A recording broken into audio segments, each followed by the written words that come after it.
இன்னைக்கு வந்து நம்ம ஒரு மேஜிக்கல் அபண்டன்ஸ் செக் புக்கை பற்றி பார்க்க போகிறோம். இது வந்து நீங்கள் எப்படி பண்ணிக்கலாம் அப்படின்றது சொல்கிறேன். உங்களுக்கு முன்னாடியே இந்த செக் வந்து எப்படி பண்ணலாம், நம்மளோட லா ஆஃப் அட்ராக்ஷன் ப்ராக்டிஸில் வந்து இது செமையாக ஒர்க் ஆகிற ப்ராக்டிஸ். ஸோ இது எப்படி பண்ணலான்றது சொல்கிறேன். ஸோ இதுதான் வந்து அதோட செக் புக்கு.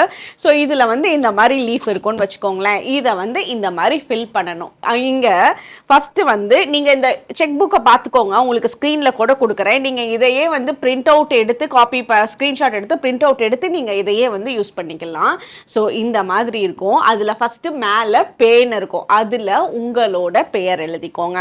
அதே மாதிரி டேட், உங்களுக்கு வந்து எந்த டேட்டில் உங்களுக்கு இந்த பணம் தேவைப்படுதோ அந்த டேட்டை வந்து மேலே மென்ஷன் பண்ணிவிடுங்க.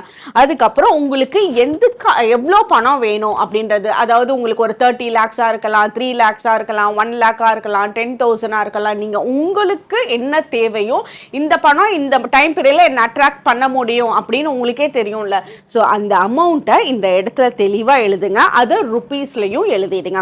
எழுதிட்டு இந்த மெமோன் இருக்கு, அதில் வந்து ஃபஸ்ட்டு தேங்க்யூ இல்லைன்னா கிராட்டிடியூட் அப்படின்றத ஃபஸ்ட்டு எழுதிட்டு, உங்களுக்கு எதுக்காக இந்த பணம், அதாவது வீடு வாங்குறதுக்கு, கார் வாங்குறதுக்காக இருக்கலாம், இல்லை ஒரு ஃபாரின் ட்ரிப் போகிறதுக்காக இருக்கலாம், ஒரு ஃபீஸ் கட்டுறதுக்காக இருக்கலாம்.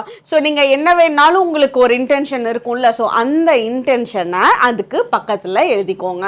இப்போ கல்யாணத்துக்காக பணம் சேர்த்தலாம்னு நினைக்கலாம். ஸோ எதுவாக வேணாலும் இருக்கலாம். அது உங்களோட இன்டென்ஷனை இந்த மெமோன் எழுதியிருக்கிற இடத்துல எழுதிட்டு இந்த செக்கை பத்திரமா ஒரு பக்கம் வச்சுக்கோங்க. இங்கே பாருங்கள், நான் ஃபில் பண்ணியிருக்கேன். இந்த மாதிரி வந்து நீங்கள் ஃபில் பண்ணி வச்சுக்குவீங்க.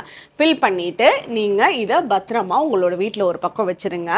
ரெய்கி தெரிஞ்சவங்க டெய்லியும் காலையில் பிரம்ம முகூர்த்த நேரத்தில் எந்திரிச்சு என்னைக்கெல்லாம் முடியுதோ அன்னைக்கெல்லாம் இந்த செக்குக்கு ஹீலிங் கொடுங்க. இன்டென்ஷன் எல்லாம் வச்சு ஹீலிங் கொடுங்க. அப்படி ஹீலிங் தெரியாதவங்களா இருந்தீங்க அப்படின்னா பிரம்ம முகூர்த்த வேலையில் முடிஞ்ச அளவுக்கு இந்த டைமை யூஸ் பண்ணுங்க. அப்போ எந்திரிச்சு இந்த செக் புக்கை பார்த்து யூனிவர்ஸ்ட்டை நீங்கள் கேளுங்க. இது எல்லாம் யூனிவர்ஸ் தான் நமக்கு கொடுக்க போகுது. நீங்கள் ஹாப்பியாக நீங்கள் கேட்குறப்போ அதுக்குண்டான மனநிலைமை எல்லாம் உங்களுக்கு வந்து அப்படியே அமைஞ்சிரும். உங்களோட சப்கான்ஷியஸ் மைண்டில் நல்லா வந்து ஈர்க்கப்படுவீங்க. அப்போ உங்களுக்கு அந்த வாய்ப்புகள், சுற்றி இருக்கிற வாய்ப்புகள் எல்லாம் எதையுமே மிஸ் பண்ண மாட்டீங்க.